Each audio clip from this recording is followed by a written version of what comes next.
স্বাগত বন্ধুরা, মিনুর গপ্পসপ্পর চ্যানেলে তোমরা শুনছ রবীন্দ্রনাথ ঠাকুরের গল্পগুচ্ছের থেকে কাবুলিওয়ালা গল্পটি। আমার 5 বছর বয়সের ছোট মেয়ে মিনি এক দণ্ড কথা না কহিয়া থাকিতে পারে না। পৃথিবীতে জন্মগ্রহণ করিয়া ভাষা শিক্ষা করিতে সে কেবল একটি বৎসরকাল ব্যয় করিয়াছিল। তাহার পর হইতে যতক্ষণ সে জাগিয়া থাকে এক মুহূর্ত মৌনভাবে নষ্ট করে না। তাহার মা অনেক সময় ধমক দিয়া তাহার মুখ বন্ধ করিয়া দেয়, কিন্তু আমি তাহা পারি না।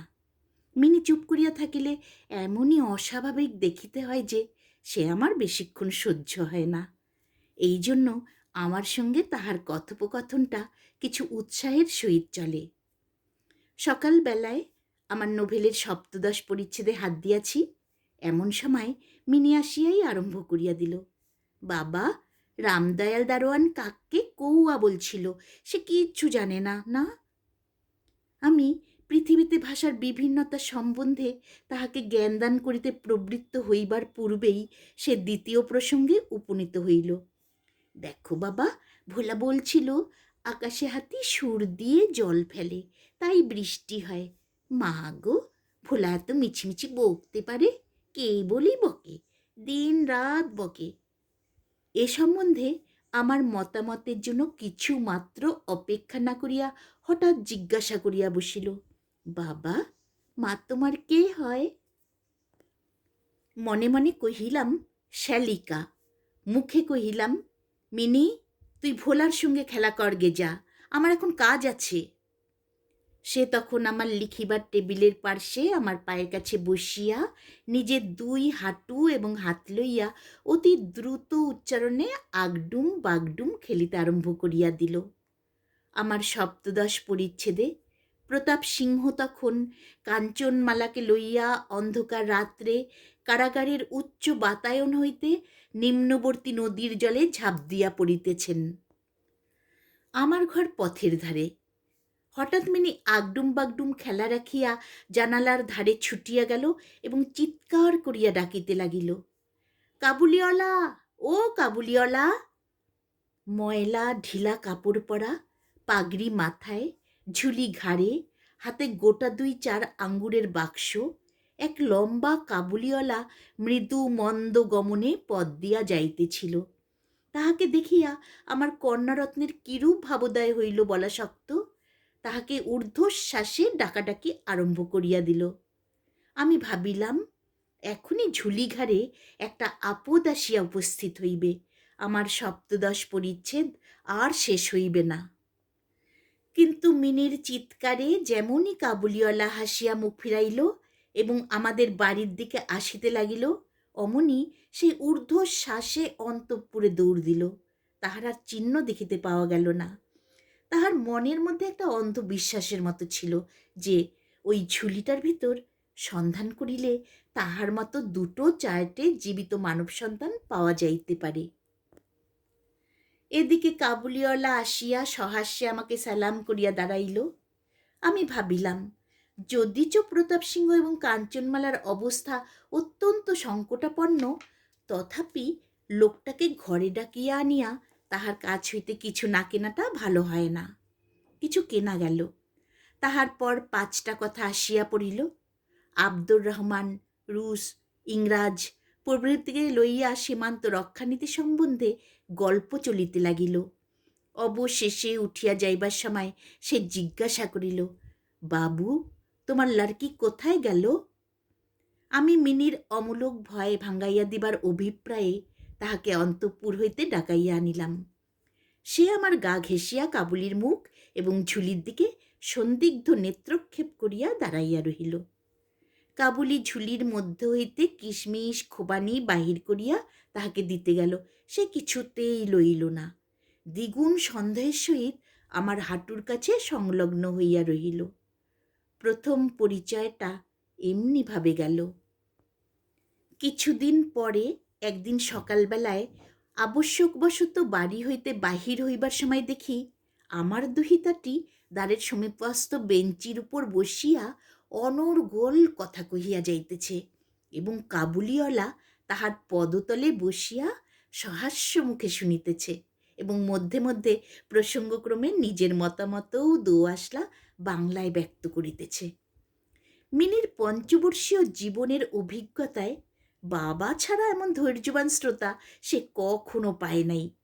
আবার দেখি তাহার ক্ষুদ্র আঁচল বাদাম কিশমিশে পরিপূর্ণ। আমি কাবুলিওয়ালাকে কহিলাম, উহাকে এসব কেন দিয়াছ, অমন আর দিও না বলিয়া পকেট হইতে একটা আধুলি লইয়া তাহাকে দিলাম। সে অসংকোচে আধুলি গ্রহণ করিয়া ঝুলিতে পুরিল। বাড়িতে ফিরিয়া আসিয়া দেখি সেই আধুলিটি লইয়া 16 আনা গোলযোগ বাঁধিয়া গেছে। মিনির মা একটা শ্বেত চকচকে গোলাকার পদার্থ লইয়া ভৎসনার স্বরে মিনিকে জিজ্ঞাসা করিতেছেন, তুই এ আধুলি কোথায় পেলি? মিনি বলিতেছে, কাবুলিওয়ালা দিয়েছে। তাহার মা বলিতেছেন, কাবুলিওয়ালার কাছ থেকে আধুলি তুই কেন নিতে গেলি? মিনি ক্রন্দনের উপক্রম করিয়া কহিল, আমি চাইনি, সে আপনিই দিলে। আমি আসিয়া মিনিকে তাহার আসন্ন বিপদ হইতে উদ্ধার করিয়া বাহিরে লইয়া গেলাম। সংবাদ পাইলাম কাবুলিওয়ালার সহিত মিনির এই যে দ্বিতীয় সাক্ষাৎ তাহা নহে। ইতিমধ্যে সে প্রায় প্রত্যহ আসিয়া পেস্তা বাদাম ঘুষ দিয়া মিনির ক্ষুদ্র লুব্ধ হৃদয়টুকু অনেকটা অধিকার করিয়া লইয়াছে। দেখিলাম এই দুটি বন্ধুর মধ্যে গুটিকতক বাধা কথা এবং ঠাট্টা প্রচলিত আছে। যথা রহমতকে দেখিবা মাত্র আমার কন্যা হাসিতে হাসিতে জিজ্ঞাসা করিত, কাবুলিওয়ালা, ও কাবুলিওয়ালা, তোমার ও ঝুলির ভিতর কি? রহমত একটা অনাবশ্যক চন্দ্রবিন্দু যোগ করিয়া হাসিতে হাসিতে উত্তর করিত, হাতি খোকি, হাতি আছে, হাতি। অর্থাৎ তাহার ঝুলির ভিতরে যে একটা হস্তি আছে, এইটি তাহার পরিহাসের সূক্ষ্ম মর্ম। খুব যে বেশি সূক্ষ্ম তাহা বলা যায় না, তথাপি এই পরিহাসে উভয়েই বেশ একটু কৌতুক অনুভব করিত এবং শরৎকালের প্রভাতে একটি বয়স্ক এবং একটি অপ্রাপ্ত বয়স্ক শিশুর সরল হাস্য দেখিয়া আমারও বেশ লাগিত। উহাদের মধ্যে আরও একটা কথা প্রচলিত ছিল। রহমত মিনিকে বলিত, খোকি, তুমি শ্বশুর বাড়ি কখনো যাবে না। বাঙালি ঘরের মেয়ে আজন্মকাল শ্বশুরবাড়ি শব্দটার সহিত পরিচিত, কিন্তু আমরা কিছু একেলে ধরনের লোক হওয়াতে শিশু মেয়েকে শ্বশুরবাড়ির সম্বন্ধে সজ্ঞান করিয়া তোলা হয় নাই। এই জন্য রহমতের অনুরোধটা সে পরিষ্কার বুঝিতে পারিত না, অথচ কথাটার একটা কোনো জবাব না দিয়া চুপ করিয়া থাকা নিতান্তই তাহার স্বভাব বিরুদ্ধ। সে উল্টিয়া জিজ্ঞাসা করিত, তুমি শ্বশুরবাড়ি যাবে? রহমত কাল্পনিক শ্বশুরের প্রতি প্রকাণ্ড মোটা মুষ্টি আস্ফালন করিয়া বলিত, আমি শ্বশুরকে মারবে। শুনিয়া মিনি শ্বশুর নামক কোনো এক অপরিচিত জীবের দুরবস্থা কল্পনা করিয়া অত্যন্ত হাসিত। এখন শুভ্র শরৎকাল। প্রাচীনকালে এই সময়েই রাজারা দিগ্বিজয়ে বাহির হইতেন। আমি কলিকাতা ছাড়িয়া কখনো কোথাও যাই নাই, কিন্তু সেই জন্যেই আমার মনটা পৃথিবীময় ঘুরিয়া বেড়ায়। আমি যেন আমার ঘরের কোণে চিরপ্রবাসী, বাহিরের পৃথিবীর জন্য আমার সর্বদা মন কেমন করে। একটা বিদেশের নাম শুনিলেই অমনি আমার চিত্ত ছুটিয়া যায়, তেমনি বিদেশি লোক দেখিলেই অমনি নদী পর্বত অরণ্যের মধ্যে একটা কুটিরের দৃশ্য মনে উদয় হয় এবং একটা উল্লাসপূর্ণ স্বাধীন জীবনযাত্রার কথা কল্পনায় জাগিয়া ওঠে। এদিকে আবার আমি এমনই উদ্ভিজ্জ প্রকৃতি যে আমার কোনটুকু ছাড়িয়া একবার বাহির হইতে গেলে মাথায় বজ্রাঘাত হয়। এই জন্য সকালবেলায় আমার ছোট ঘরে টেবিলের সামনে বসিয়া এই কাবুলির সঙ্গে গল্প করিয়া আমার অনেকটা ভ্রমণের কাজ হইত। দুই ধারে বন্ধুর দুর্গম দগ্ধ রক্তবর্ণ উচ্চগিরি শ্রেণী, মধ্যে সংকীর্ণ মরুপথ, বোঝাই করা উষ্ট্রের শ্রেণী চলিয়াছে। পাগড়ি পরা বণিক ও পথিকেরা কেহ বা উটের পরে, কেহ বা পদব্রজে, কাহারও হাতে বর্ষা, কাহারও হাতে সেকেলে চকমকি ঠোকা বন্দুক। কাবুলি মেঘব মন্দ্র স্বরে ভাঙা বাংলায় স্বদেশের গল্প করিত, আর এই ছবি আমার চোখের সম্মুখ দিয়া চলিয়া যাইত। মিনির মা অত্যন্ত শঙ্কিত স্বভাবের লোক। রাস্তায় একটা শব্দ শুনিলে তাহার মনে হয় পৃথিবীর সমস্ত মাতাল আমাদের বাড়িটাই বিশেষ লক্ষ্য করিয়া ছুটিয়া আসিতেছে। এই পৃথিবীটা যে সর্বত্রই চোর ডাকাত মাতাল সাপ বাঘ ম্যালেরিয়া শুঁয়োপোকা আরশোলা এবং গোড়ার দ্বারা পরিপূর্ণ, এতদিন পৃথিবীতে বাস করিয়াও সে বিভীষিকা তাহার মন হইতে দূর হইয়া যায় নাই। রহমত কাবুলিওয়ালা সম্বন্ধে তিনি সম্পূর্ণ নিঃসংশয় ছিলেন না। তাহার প্রতি বিশেষ দৃষ্টি রাখিবার জন্য তিনি আমাকে বারবার অনুরোধ করিয়াছিলেন। আমি তাহার সন্দেহ হাসিয়া উড়াইয়া দেবার চেষ্টা করিলে তিনি পর্যায়ক্রমে আমাকে গুটিকতক প্রশ্ন করিলেন। আচ্ছা বলো তো, কখনো কি কাহারও ছেলে চুরি যায় না? কাবুল দেশে কি দাস ব্যবসা প্রচলিত নাই? একজন প্রকাণ্ড কাবুলির পক্ষে একটি ছোট ছেলে চুরি করিয়া লইয়া যাওয়া একেবারেই কি অসম্ভব? আমাকে মানিতে হইল ব্যাপারটা যে অসম্ভব তাহা নহে, কিন্তু অবিশ্বাস্য। বিশ্বাস করিবার শক্তি সকলের সমান নহে। এই জন্য আমার স্ত্রীর মনে ভয় রহিয়া গেল, কিন্তু তাই বলিয়া বিনা দোষে রহমতকে আমাদের বাড়িতে আসিতে নিষেধ করিতে পারিলাম না। প্রতি বৎসর মাঘ মাসের মাঝামাঝি রহমত দেশে চলিয়া যায়। এই সময়টা সমস্ত পাওনার টাকা আদায় করিবার জন্য সে বড় ব্যস্ত থাকে। বাড়ি বাড়ি ফিরিতে হয়, কিন্তু তবু একবার মিনিকে দর্শন দিয়া যায়। দেখিলে বাস্তবিক মনে হয় উভয়ের মধ্যে যেন একটা ষড়যন্ত্র চলিতেছে। সকালে যেদিন আসিতে পারে না সেদিন দেখি সন্ধ্যার সময় আসিয়াছে। অন্ধকারে ঘরের কোণে সেই ঢিলে ঢালা জামা পায়জামা পরা সেই ঝোলাঝুলিওয়ালা লম্বা লোকটাকে দেখিলে বাস্তবিকই হঠাৎ মনের ভিতরে একটা আশঙ্কা উপস্থিত হয়। কিন্তু যখন দেখি মিনি কাবুলিওয়ালা ও কাবুলিওয়ালা করিয়া হাসিতে হাসিতে ছুটিয়া আসে এবং দুই অসমবয়সী বন্ধুর মধ্যে পুরাতন সরল পরিহাস চলিতে থাকে, তখন সমস্ত হৃদয় প্রসন্ন হইয়া ওঠে। একদিন সকালবেলায় আমার ছোট ঘরে বসিয়া প্রুফশিট সংশোধন করিতেছি। বিদায় লইবার পূর্বে আজ 2-3 দিন হইতে শীতটা খুব কনকনে হইয়া উঠিয়াছে। চারিদিকে একেবারে হিহিকার পড়িয়া গেছে। জানালা ভেদ করিয়া সকালে রৌদ্রটি টেবিলের নিচে আসিয়া পায়ের উপর পড়িয়াছে।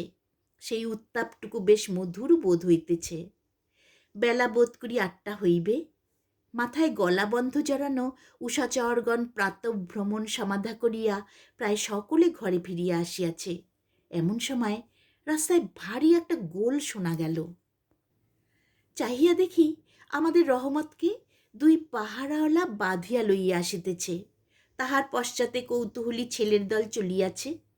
রহমতের গাত্রবস্ত্রে রক্তচিহ্ন এবং একজন পাহারাওয়ালার হাতে রক্তাক্ত ছোড়া। আমি দ্বারের বাহিরে গিয়া পাহারাওয়ালাকে দাঁড় করাইলাম। জিজ্ঞাসা করিলাম, ব্যাপারটা কি? কিয়দংশ তাহার কাছে কিয়দংশ রহমতের কাছে শুনিয়া জানিলাম যে আমাদের প্রতিবেশী একজন লোক রামপুরি চাদরের জন্য রহমতের কাছে কিঞ্চিৎ ধারিত। মিথ্যাপূর্বক সেই দেনা সে অস্বীকার করে এবং তাহাই লইয়া বৎসা করিতে করিতে রহমত তাহাকে এক ছুরি বসাইয়া দিয়াছে। রহমত সেই মিথ্যাবাদীর উদ্দেশ্যে নানারূপ অশ্রাব্য গালি দিতেছে। এমন সময়ে কাবুলিওয়ালা ও কাবুলিওয়ালা করিয়া ডাকিতে ডাকিতে মিনি ঘর হইতে বাহির হইয়া আসিল। রহমতের মুখ মুহূর্তের মধ্যে কৌতুকহাসে প্রফুল্ল হইয়া উঠিল। তার স্কন্ধে আর ঝুলি ছিল না, সুতরাং ঝুলি সম্বন্ধে তাহাদের অভ্যস্ত আলোচনা হইতে পারিল না। মিনি একেবারেই তাহাকে জিজ্ঞাসা করিল, তুমি শ্বশুর বাড়ি যাবে? রহমত হাসিয়া কহিল, সেখানেই যাচ্ছে। দেখিল উত্তরটা মিনির হাস্যজনক হইল না।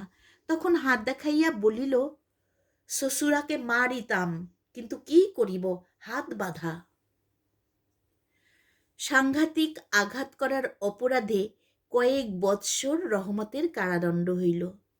তাহার কথা এক প্রকার ভুলিয়া গেলাম। আমরা যখন ঘরে বসিয়া চির অভ্যস্ত মতো নিত্য কাজের মধ্যে দিনের পর দিন কাটাইতাম, তখন একজন স্বাধীন পর্বতচারী পুরুষ কারা প্রাচীরের মধ্যে কেমন করিয়া বর্ষযাপন করিতেছে যে তাহা আমাদের মনে উদয় হইত না। আর চঞ্চল হৃদয়া মিনির আচরণ যে অত্যন্ত লজ্জাজনক তাহা তাহার বাপকেও স্বীকার করিতে হয়। সে স্বচ্ছন্দে তাহার পুরাতন বন্ধুকে বিস্মৃত হইয়া প্রথমে নবী সহিসের সহিত সখ্য স্থাপন করিল। পরে ক্রমে যত তাহার বয়স বাড়িয়া উঠিতে লাগিল, ততই সখার পরিবর্তে একটি একটি করিয়া সখী জুটিতে লাগিল। এমনকি এখন তাহার বাবার লিখিবার ঘরেও তাহাকে আর দেখিতে পাওয়া যায় না। আমি তো তাহার সহিত এক প্রকার আরই করিয়াছি।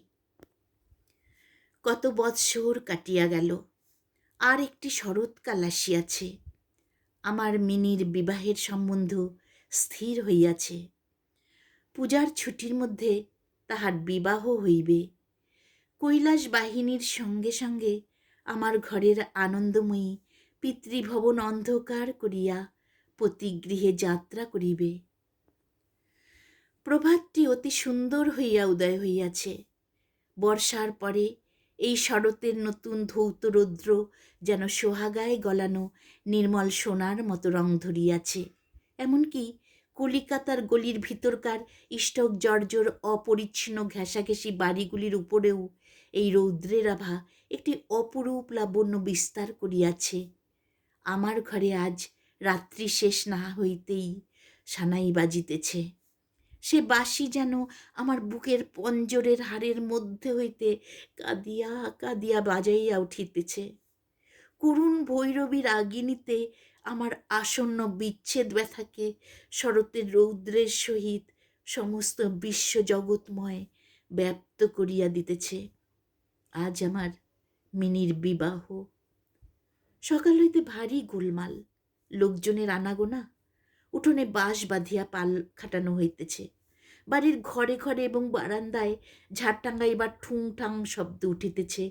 হাঁক ডাকের সীমা নাই। আমি আমার লিখিবার ঘরে বসিয়া হিসাব দেখিতেছি। এমন সময় রহমত আসিয়া সালাম করিয়া দাঁড়াইল। আমি প্রথমে তাহাকে চিনিতে পারিলাম না। তাহার সে ঝুলি নাই, তাহার সে লম্বা চুল নাই, তাহার শরীরে পূর্বের মতো সে তেজ নাই। অবশেষে তাহার হাসি দেখিয়া তাহাকে চিনিলাম। কহিলাম, কিরে রহমত, কবে আসিলি? সে কহিল, কাল সন্ধ্যাবেলা জেল হইতে খালাস পাইয়াছি বাবু। কথাটা শুনিয়া কেমন কানে খট করিয়া উঠিল। কোনো খুনিকে কখনো প্রত্যক্ষ করি নাই। ইহাকে দেখিয়া সমস্ত অন্তঃকরণ যেন সংকুচিত হইয়া গেল। আমার ইচ্ছা করিতে লাগিল, আজিকার এই শুভ দিনে এ লোকটা এখান হইতে গেলেই ভালো হয়। আমি তাহাকে কহিলাম, আজ আমাদের বাড়িতে একটা কাজ আছে রহমত, আমি কিছু ব্যস্ত আছি, তুমি আজ যাও।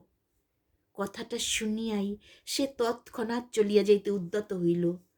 অবশেষে দরজার কাছে গিয়া একটু ইতস্তত করিয়া কহিল, বাবু, খোকিকে একবার দেখিতে পাইব না? তাহার মনে বুঝি বিশ্বাস ছিল মিনি সেইভাবেই আছে। সে যেন মনে করিয়াছিল মিনি আবার সেই পূর্বের মতো কাবুলিওয়ালা, ও কাবুলিওয়ালা করিয়া ছুটিয়া আসিবে। তাহাদের সেই অত্যন্ত কৌতুকাবহ পুরাতন হাস্যলাপের কোনো রূপ ব্যত্যয় হইবে না। এমনকি পূর্ব বন্ধুত্ব স্মরণ করিয়া সে এক বাক্স আঙ্গুর এবং কাগজের মোড়কে কিঞ্চিত কিশমিশ বাদাম বোধ করি কোনো স্বদেশীয় বন্ধুর নিকট হইতে চাহিয়া চিন্তিয়া সংগ্রহ করিয়া আনিয়াছিল। তাহার সে নিজের ঝুলিটি আর ছিল না। আমি কহিলাম, আজ বাড়িতে কাজ আছে রহমত, আজ আর কাহারও সহিত দেখা হইতে পারিবে না।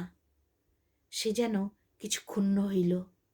স্তব্ধভাবে দাঁড়াইয়া একবার স্থির দৃষ্টিতে আমার মুখের দিকে চাহিল। তারপরে, বাবু, সালাম বলিয়া দ্বারের বাহির হইয়া গেল। আমার মনে কেমন একটু ব্যথা বোধ হইল। মনে করিতেছি তাহাকে ফিরিয়া ডাকিব, এমন সময় দেখি সে আপনি ফিরিয়া আসিয়াছে। কাছে আসিয়া কহিল, বাবু, এই আঙ্গুর और কিঞ্চিত কিশমিশ বাদাম খোকির জন্য আনিয়াছিলাম, তাহাকে দিবেন বাবু?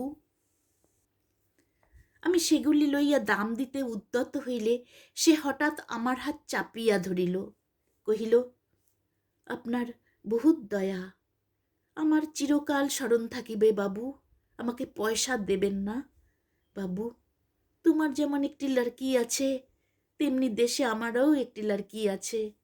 আমি তাহারই মুখখানি স্মরণ করিয়া তোমার খোকির জন্য কিছু কিছু মৌয়া হাতে লইয়া আসি। আমি তো সওদা করতে আসি না বাবু। এই বলিয়া সে আপনার মস্ত ঢিলা জামাটার ভিতর হইতে বুকের কাছে কোথা হইতে এক টুকরা ময়লা কাগজ বাহির করিল, বহু সযত্নে ভাঁজ খুলিয়া দুই হস্তে আমার টেবিলের উপর মেলিয়া ধরিল। দেখিলাম কাগজের উপর একটি ছোট্ট হাতের ছাপ, ফটোগ্রাফ নহে, তেলের ছবিও নহে। হাতে খানিকটা ভূষা মাখাইয়া কাগজের উপরে তাহার চিহ্ন ধরিয়া লইয়াছে।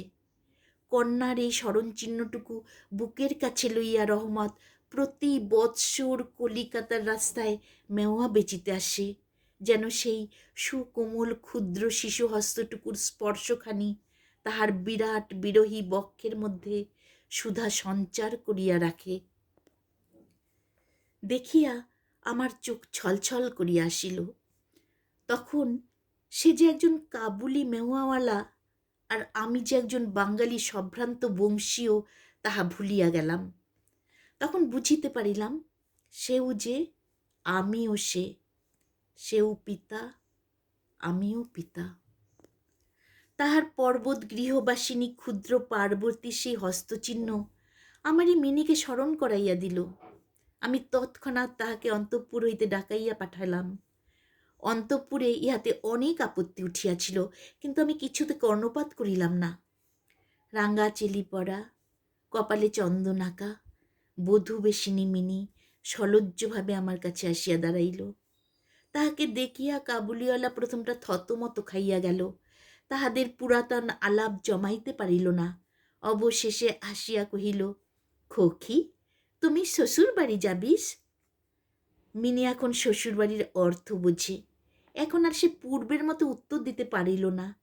রহমতের প্রশ্ন শুনিয়া লজ্জায় আরক্ত হইয়া মুখ ফিরাইয়া দাঁড়াইল। কাবুলিওয়ালার সহিত মিনির যেদিন প্রথম সাক্ষাৎ হইয়াছিল, আমার সেই দিনের কথা মনে পড়িল। মনটা কেমন ব্যথিত হইয়া উঠিল। মিনি চলিয়া গেলে একটা গভীর দীর্ঘ নিঃশ্বাস ফেলিয়া রহমত মাটিতে বসিয়া পড়িল। সে হঠাৎ স্পষ্ট বুঝিতে পারিল তাহার মেয়েটিও ইতিমধ্যে এইরূপ বড় হইয়াছে, তাহার সঙ্গেও আবার নতুন আলাপ জমাইতে হইবে। তাহাকে ঠিক পূর্বের মতো তেমনটি করিয়া পাইবে না। এ 8 বৎসরে তাহার কি হইয়াছে তাই বা কে জানে। সকালবেলায় শরতের স্নিগ্ধ রৌদ্র কিরণের মধ্যে সানাই বাজিতে লাগিল। রহমত কলিকাতার এক গলির ভিতরে বসিয়া আফগানিস্তানের এক মরু পর্বতের দৃশ্য দেখিতে লাগিল। আমি একখানি নোট লইয়া তাহাকে দিলাম। বলিলাম, রহমত, তুমি দেশে তোমার মেয়ের কাছে ফিরিয়া যাও। তোমাদের মিলন সুখে আমার মিনির কল্যাণ হোক। এই টাকাটা দান করিয়া হিসাব হইতে উৎসব সমারোহে দুটো একটা অঙ্গ ছাটিয়া দিতে হইল। যেমন মনে করিয়াছিলাম তেমন করিয়া ইলেকট্রিক আলো জ্বালাইতে পারিলাম না, গড়ের বাদ্যও আসিল না। অন্তঃপুরে মেয়েরা অত্যন্ত অসন্তোষ প্রকাশ করিতে লাগিলেন, কিন্তু মঙ্গল আলোকে আমার শুভ উৎসব উজ্জ্বল হইয়া উঠিল।